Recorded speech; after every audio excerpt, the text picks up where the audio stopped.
देखो स्टूडेंट्स, अपना जो नेक्स्ट टॉपिक है वो है application of Gauss law. Last topic भी हमारा क्या था, गाउस लॉ, उसकी एप्लीकेशन, लेकिन उसमें हमने केवल 2 ही एप्लीकेशन करवाई थी। पहली एप्लीकेशन जो करवाई थी वो निकाली थी electric field intensity due to line of charge. दूसरी एप्लीकेशन जो थी वो थी electric field intensity due to surface charge की वजह से। अब हमारी जो थर्ड एप्लीकेशन है, उस एप्लीकेशन के अंदर हमें क्या करना है, हमें निकालना है electric field intensity due to two parallel charge sheet की वजह से, राइट। हमने क्या किया, हमने 2 पैरेलल चार्ज शीट को कंसीडर किया। ये 2 पैरेलल, एक A और एक क्या है B। कौन सा चार्ज है, पॉजिटिव चार्ज डिस्ट्रीब्यूटेड, ठीक है, ये P, राइट। इसकी जो चार्ज डेंसिटी है वो क्या है, सिग्मा 1, इसकी चार्ज डेंसिटी क्या है, सिग्मा 2। इसकी इलेक्ट्रिक फील्ड इंटेंसिटी क्या है, E1, इसकी क्या है, E2, राइट। अब क्या हो गया, ये मान लेते पॉइंट P, ये पॉइंट है Q और ये पॉइंट क्या है R। P पॉइंट के ऊपर जो दोनों चार्ज शीट है उनकी इलेक्ट्रिक फील्ड इंटेंसिटी क्या है, दोनों की दोनों सेम डायरेक्शन में, राइट। लेकिन A पॉइंट के ऊपर क्या है, सॉरी Q पॉइंट के ऊपर क्या है, Q पॉइंट पे दोनों एक दूसरे के अपोजिट है, ये E1 और ये क्या है E2। और R पॉइंट पे क्या है, R पॉइंट पे इलेक्ट्रिक फील्ड इंटेंसिटी तो सेम डायरेक्शन में है, लेकिन अपोजिट तो किसके है, P पॉइंट के, अपोजिट किसके है, P पॉइंट के।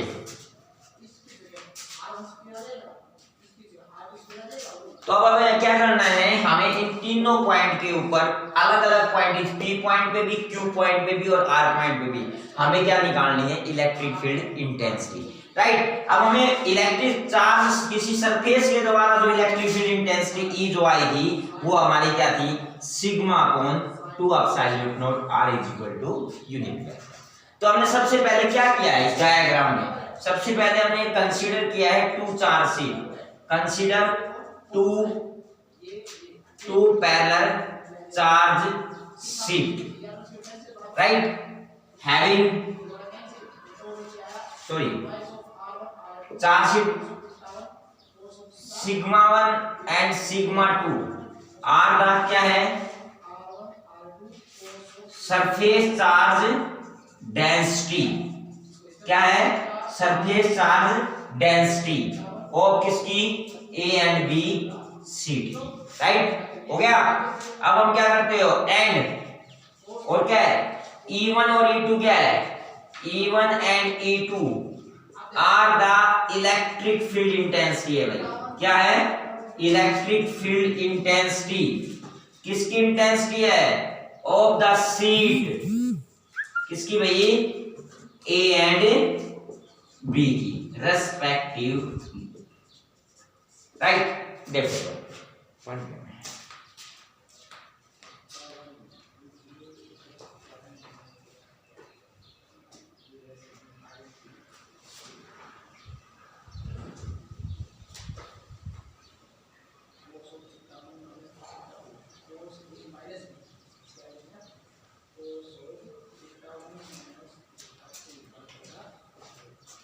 हो गए। अब निकालते हैं भाई at point P, at point Q और एट पॉइंट R के ऊपर, राइट। तो सबसे पहले निकाल लेते हैं एट पॉइंट P में। सबसे पहले क्या है, एट पॉइंट P पे देखो अपने पास जो E की वैल्यू आई थी वो ये आई थी, सिग्मा 1 अपॉन में 2 एप्सिलॉन नॉट, राइट। E1 की वैल्यू क्या होगी P पॉइंट पे, दैट इज सिग्मा 1 हो जाएगा, सिग्मा 1 अपॉन में 2 एप्सिलॉन नॉट, राइट। E2 की वैल्यू क्या हो जाएगी, सिग्मा 2 अपॉन में 2 एप्सिलॉन नॉट, क्योंकि E की तो वैल्यू है E1 के लिए, ये सिग्मा 1 हो जाएगा क्योंकि उसकी चार्ज डेंसिटी क्या होती है, सिग्मा 1। E2 की क्या होती है, सिग्मा 2। और क्या होगा, एंड हमें पता है क्या, E1 and E2, E1 and E2 are the क्या है, सेम इन डायरेक्शन में है। तो हमारी जो टोटल इलेक्ट्रिक फील्ड इंटेंसिटी आएगी ई, किस पॉइंट पे, पी पॉइंट पे, वो क्या हो जाएगा, इन दोनों का सम, राइट। इन दोनों का सम करेंगे तो क्या आएगा भाई अपने पास, टोटल ई सिग्मा 1 अपॉन में 2 एप्सिलॉन नॉट, सिग्मा 2 अपॉन में 2 epsilon not, sigma 1 plus sigma 2 divided by 2 epsilon not.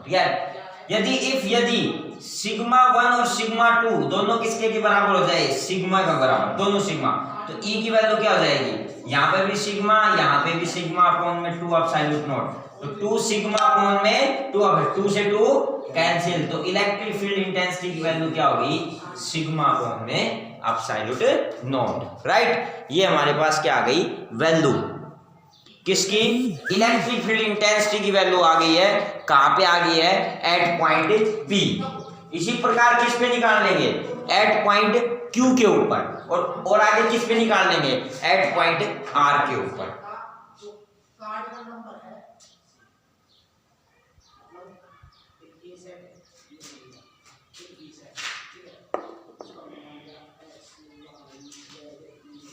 इसी प्रकार किस पॉइंट पे निकालते हैं, पी क्यू पॉइंट पे, अब निकालते हैं इस पॉइंट पे क्यू पे। तो नेक्स्ट है क्या, एट पॉइंट क्यू, क्यू पे भाई सेम वही जैसे प्रोसेस में किया था, सबसे पहले क्या निकाल लेते हैं, E1 क्या आ जाएगा, सिग्मा 1 अपॉन में 2 epsilon not, E2 sigma 2 upon में 2 एप्सिलॉन नॉट। लेकिन इसमें यहाँ पे क्या है, बट जो E1 एंड E2 है वो क्या है, दोनों के दोनों अपोजिट डायरेक्शन में, are in opposite direction.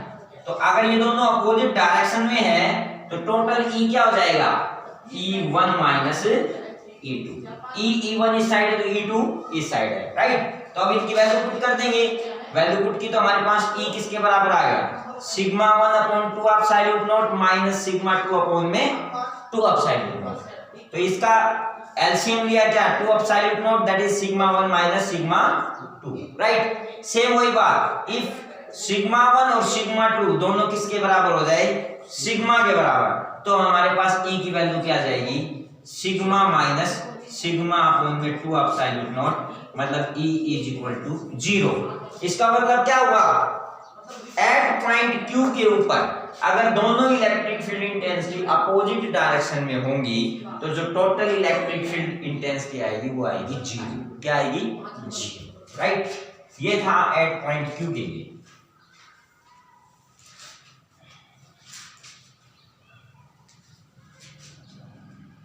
Next है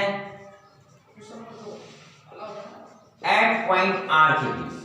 R के लिए क्या है, सेम वही बात, E1 की value sigma 1 upon 2 epsilon not, E2 की वैल्यू सिग्मा 2 अपॉन में 2 एप्सिलॉन नॉट। लेकिन क्या है, E1 and E2 are in same direction में, किसमें है, सेम तो डायरेक्शन में है, लेकिन क्या, बट अपोजिट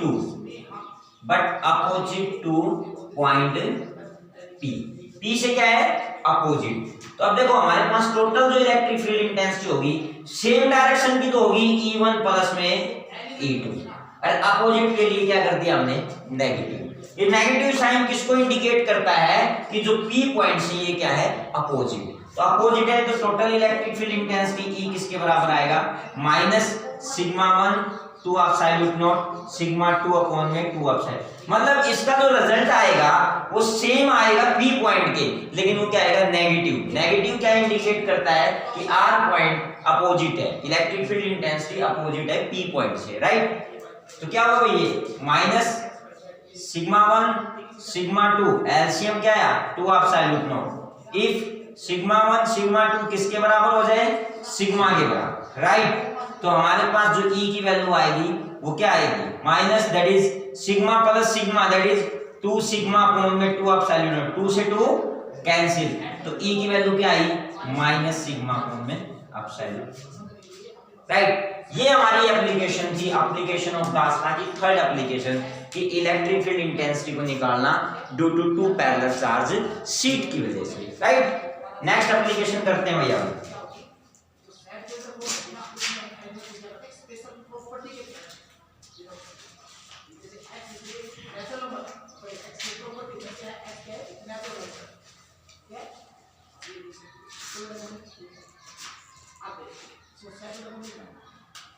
नेक्स्ट एप्लीकेशन है हमारे पास फोर्थ एप्लीकेशन, हमें क्या निकालना है, इलेक्ट्रिक फील्ड इंटेंसिटी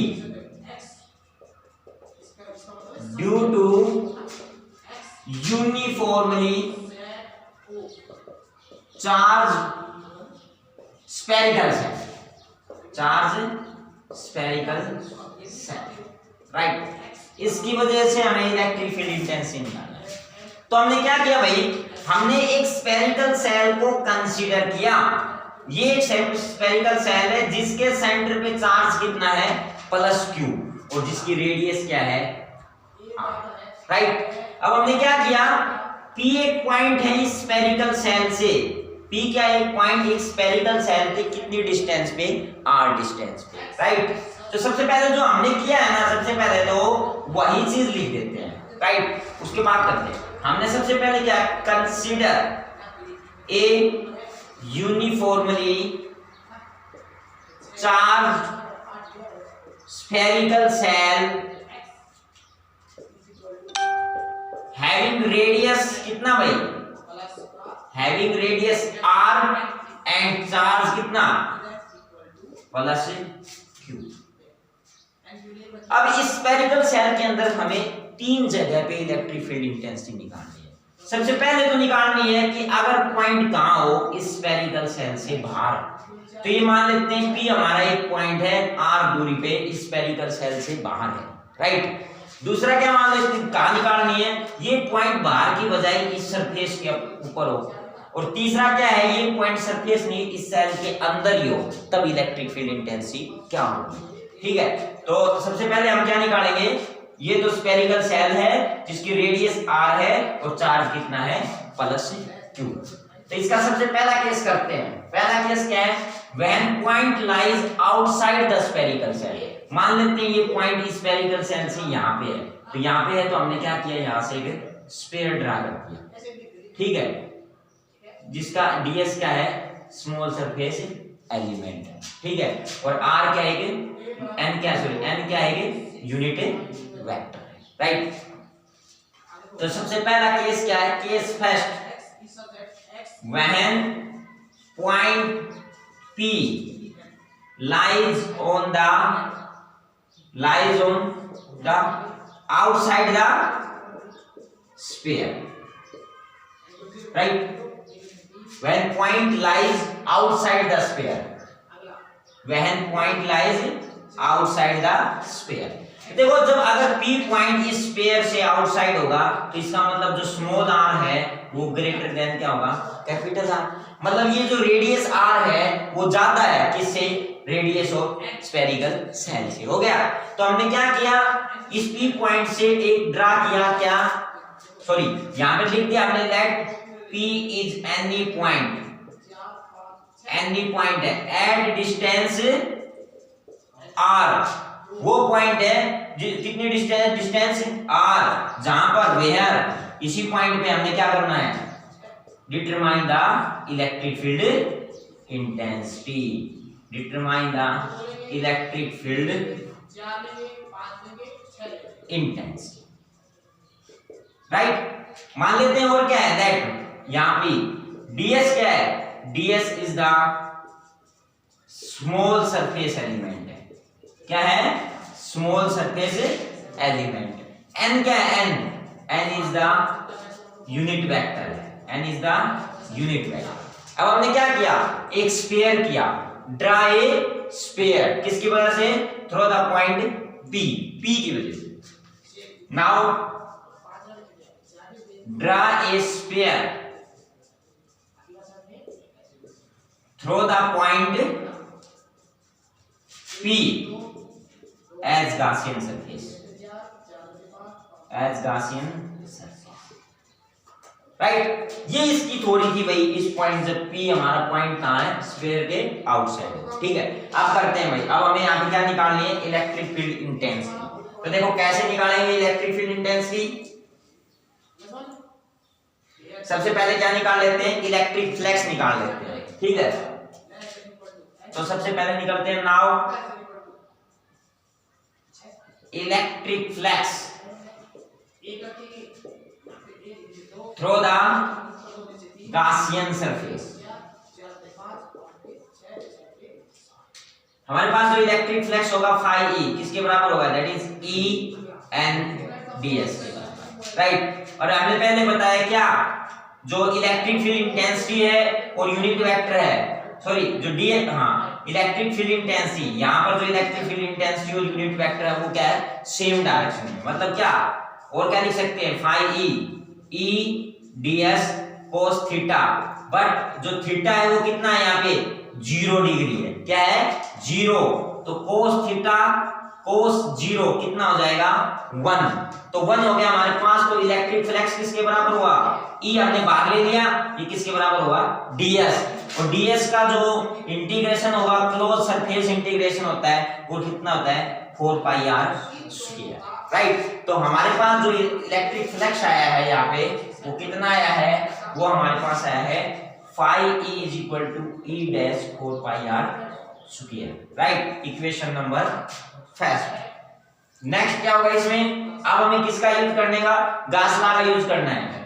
तो क्या लिखेंगे, अकॉर्डिंग टू गास लॉ जो हमारे पास इलेक्ट्रिक फ्लक्स होता था वो किसके बराबर था, Q अपॉन एप्सिलॉन नॉट। अब ये देखो ये दोनों क्या है, phi e की इलेक्ट्रिक फ्लक्स की ये वैल्यू भी और इलेक्ट्रिक फ्लक्स की ये वैल्यू है, तो दोनों वैल्यू को क्या इक्वेशन को क्या कर देंगे, equate, on equating equation first and equation second. तो हमारे पास E की वैल्यू कितनी आ जाएगी, E 4 pi r square Q upon epsilon. हमें क्या चाहिए था, electric field intensity at point P outside the sphere, ठीक है। तो E की वैल्यू क्या आ जाएगी, इसको इस साइड ले आएंगे, तो इसको इस साइड ले गए तो ये क्या बनेगा 1 upon 4 pi epsilon not Q upon r square, r एक यूनिट में। तो ये क्या आ गई हमारे पास, इलेक्ट्रिक फील्ड इंटेंसिटी आ गई जब हमारा पॉइंट कहां पे हो, इस स्फीयर से आउटसाइड हो, राइट। ये हमारा केस हो गया फर्स्ट। सेकंड केस क्या है,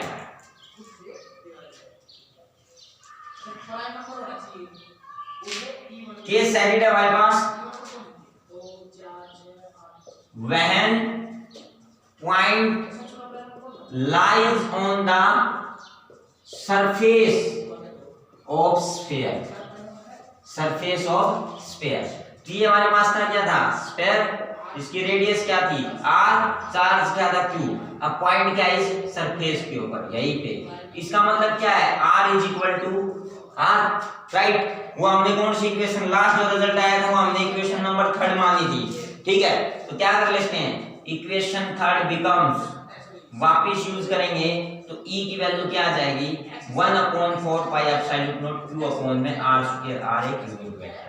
मतलब हमें केवल यही चेंज करना है, स्मॉल r की जगह क्या देना है, कैपिटल R, राइट। ये हमारा केस 3 था जब पॉइंट P किस पे, इस स्फीयर के सरफेस के ऊपर लाइज करे, राइट। थर्ड केस क्या है, case 3 when point P lies inside the sphere, inside the sphere, right। inside the sphere का मतलब क्या है, r is small than capital R। लेकिन एक बात याद रखना, अगर कोई भी यूनिफॉर्मली चार्ज स्फेरिकल सेल जो होती है उसके अंदर जो चार्ज होता है वो हमेशा फ्री स्पेस के अंदर होता है, इनसाइड के अंदर चार्ज नहीं होता। तो इनसाइड के अंदर चार्ज क्या होता है, इसके अंदर Q, तो Q होगा, तो इक्वेशन 3 का वापस यूज करेंगे, Q मतलब कितना हो जाएगा 0, क्योंकि inside the spherical shell charge होता ही नहीं, वो आउटसाइड दा होता है या फिर on the surface of the spherical shell होता है। तो Q 0, तो इक्वेशन 3 में क्या आएगा, इलेक्ट्रिक फील्ड इंटेंसिटी भी क्या हो जाएगा 0, राइट। तो हमने तीनों केसेस में क्या निकाल लिए भाई, एप्लीकेशन इलेक्ट्रिक फील्ड इंटेंसिटी निकाल लिया है जब पॉइंट P आउटसाइड हो या फिर ऑन द, सेकंड में क्या निकाला, ऑन द सरफेस हो, और थर्ड में क्या निकाला है, इनसाइड द स्फीयर हो। इनसाइड के अंदर इलेक्ट्रिक फील्ड 0 आएगा और उनके अंदर हमें बता ही दिया है, राइट। ये हमारी फोर्थ एप्लीकेशन है।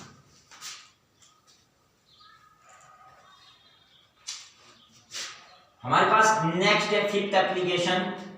अब हमें क्या निकालना है, electric field intensity due to किसके द्वारा भाई, सॉलिड स्फेरिकल सेल की वजह से, राइट। सॉलिड स्फेरिकल सेल, हमने क्या किया, एक सॉलिड स्फेरिकल सेल को कंसीडर कर लिया, right.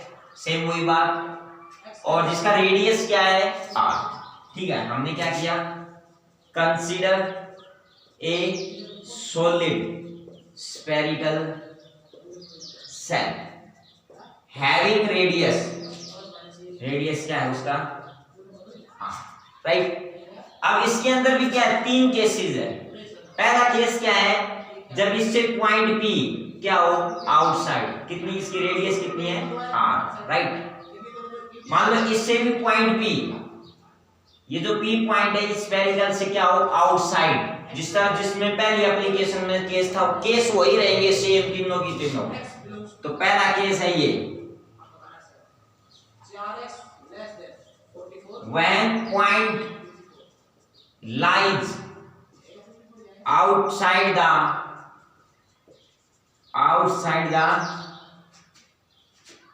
solid spherical cell, solid sphere, right. ये P पॉइंट है, जैसे ये सेल है, इसके आउटसाइड P एक पॉइंट है, ये कितनी दूरी पे, 8 दूरी पे, और ds क्या है इसका, स्मॉल सरफेस एलिमेंट, राइट। और इसकी रेडियस क्या है, कैपिटल R।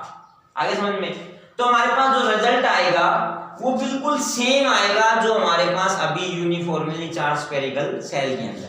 वही बातें क्या, कि सेम वही चीजें, जो R है वो ग्रेटर देन कैपिटल R है, और P क्या है, that P is any point है एट डिस्टेंस R जहां पर where electric field intensity is determined, right. ds क्या है, ds is the small surface element है, स्मॉल सरफेस एलिमेंट है, राइट। सेम वही बात है। अब क्या निकाल लेंगे यहां से, इलेक्ट्रिक फ्लक्स निकाल लेंगे।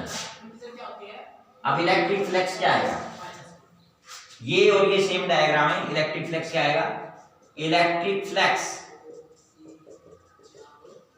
Through the Gaussian surface,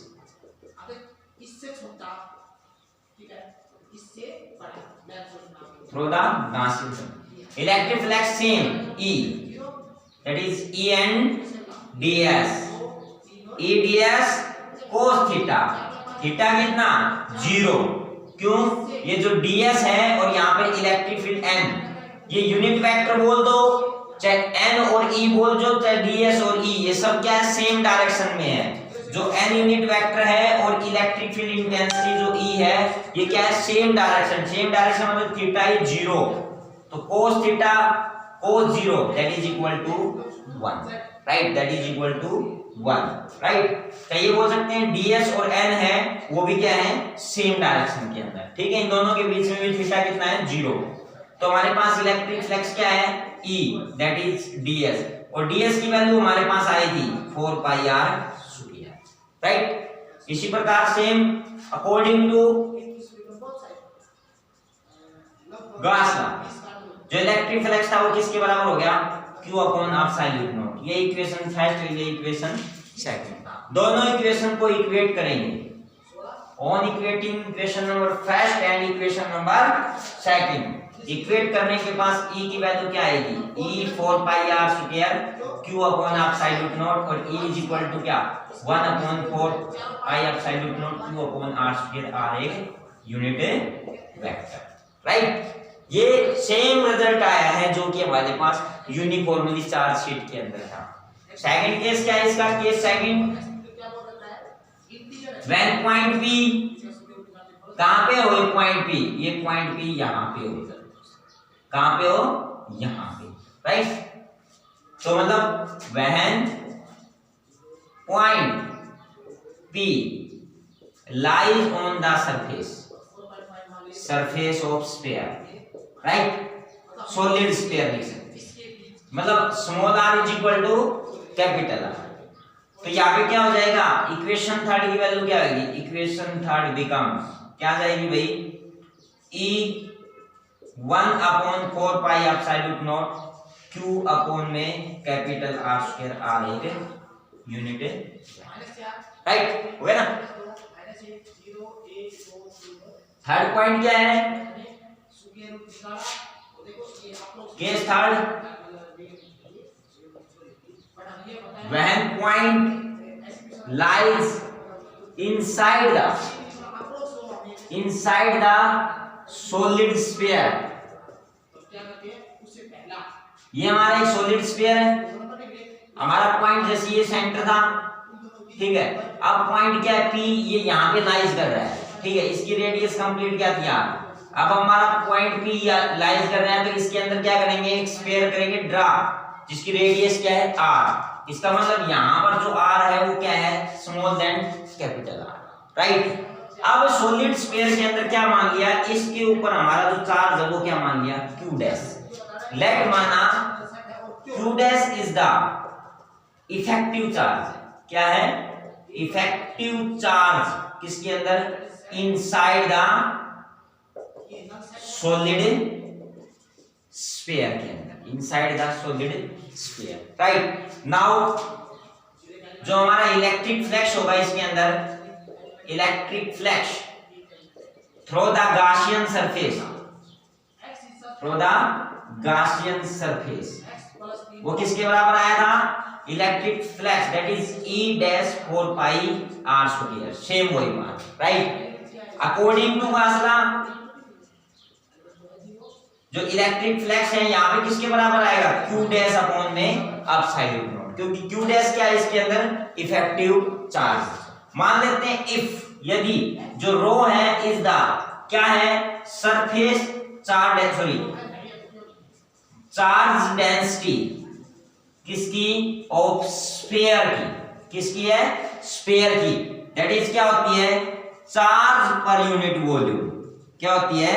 charge per unit volume. तो जो रो है वो क्या होगी? Charge per unit volume. और जो वॉल्यूम होता है वो किसके बराबर होता है? 4/3 पाई R क्यूब। ये स्फीयर का क्या होता है? वॉल्यूम। हमें किसकी वैल्यू चाहिए? चार्ज की। किसकी वैल्यू चाहिए? चार्ज की। तो Q डैश किसके बराबर होगा? रो इंटू V, और V की वैल्यू क्या है? 4/3 पाई R क्यूब। तो ये वैल्यू कहां पुट कर देंगे? इक्वेशन नंबर सेकंड के अंदर। क्या लिखेंगे? तो इक्वेशन सेकंड बिकम्स,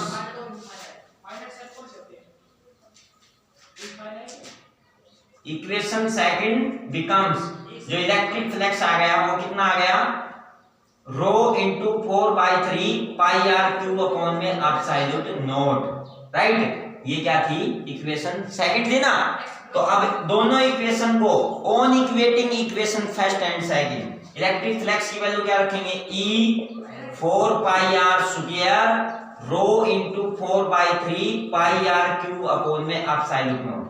पाई से पाई, R स्क्वायर से R स्क्वायर, 4 से 4। हमारे पास इलेक्ट्रिक फील्ड इंटेंसिटी की वैल्यू क्या हुई? रो अपॉन में 3 एप्सिलॉन नॉट, और R एक यूनिट वेक्टर, राइट। ये हमारी क्या आई? Electric field intensity. हाँ, एक R भी आएगा, रो R, राइट, ठीक है। ये हमारे पास क्या आई? इलेक्ट्रिक फील्ड इंटेंसिटी, जब हमारा पॉइंट क्या हो? Inside the sphere. ये हमारी एप्लीकेशंस थी, वही दासला की कंप्लीट हो चुकी है, और टॉपिक्स जो है हमारे वो नेक्स्ट कल करना है।